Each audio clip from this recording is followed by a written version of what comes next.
अखिलेश जी इस विषय को नहीं समझ पा रहे हैं कि उन्होंने जो खुद कहा था वो अपनी बात से पीछे हट गए। अब उदाहरण के लिए उन्होंने कहा था पीडीए, अब राज्यसभा के जो उनके कैंडिडेट हैं वो पीडीए कहाँ हैं? वो तो एफडीए हैं, फिल्म स्टार, डायनेस्टी एंड अफसर। मुझे लगता है कि दोनों इससे पूर्व अपनी पार्टी के मंच को जितना ध्वस्त कर चुके हैं, एक साथ आकर शायद दोनों पार्टियों के उस संयोग को और ध्वस्त करेंगे। राहुल गांधी जी के जमाने में सिर्फ एक जीत पाई रायबरेली, और मतलब अब 80 सीटें हैं तो 79 हार गए। मुझे लगता है कांग्रेस कुल गौरव और समाजवादी पार्टी के कुल कुलांगार, इन दोनों बच्चों ने आकर जो भी अपना इतिहास दिखाया है, भविष्य की वानगी उसमें नजर आ रही है। भैया, बबुआ और बुआ जी, सबका संकट एक है, आएगा तो मोदी ही, चूंकि नियत नेक है। देखिए, इन सारे विषयों के ऊपर मामला न्यायालय में विचाराधीन है। तथ्यों, साक्ष्यों और प्रमाणों के आधार के ऊपर न्यायालय निर्णय ले रहा है, तो न्यायालय का जो भी निर्णय आएगा हम उस निर्णय का स्वागत करते हैं। समाजवादी पार्टी कह रही है कि Bharatiya Janata party horse trading करा रही है, चुनाव जीतने के लिए कुछ भी कर सकती है। देखिए साहब, समाजवादी पार्टी के साथ समस्या ये है कि अखिलेश जी इस विषय को नहीं समझ पा रहे हैं कि उन्होंने जो खुद कहा था वो अपनी बात से पीछे हट गए।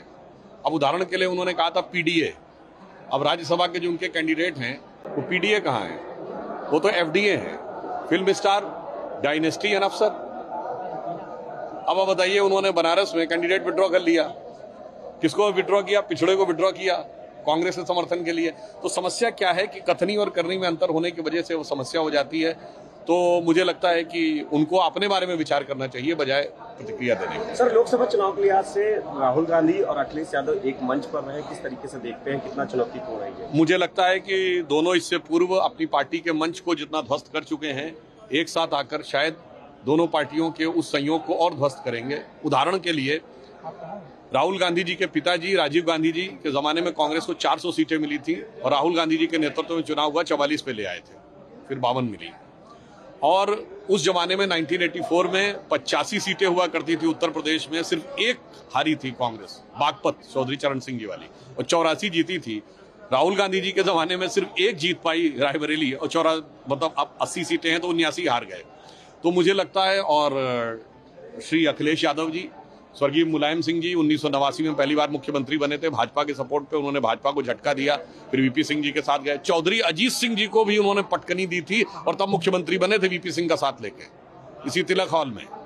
अब वीपी सिंह को झटका दिया, चंद्रशेखर जी के साथ गए, चंद्रशेखर जी को झटका दिया, काशीराम जी के साथ गए, और सबको झटकते हुए वो अंततः 2012 में कुशलता के साथ समाजवादी पार्टी की स्पष्ट बहुमत की सरकार बनाने में सफल हुए। अखिलेश जी को सत्ता दी, वो 57 पे ले आए।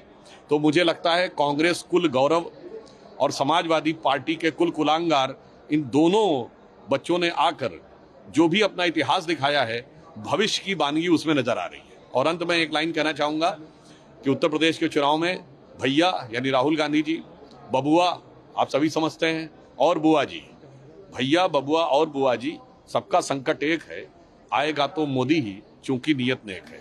Detailed analysis, in-depth interviews and explainers. Follow the Times of India. Subscribe to our YouTube channel. Don't forget to like our videos and hit the bell icon to stay updated with the latest.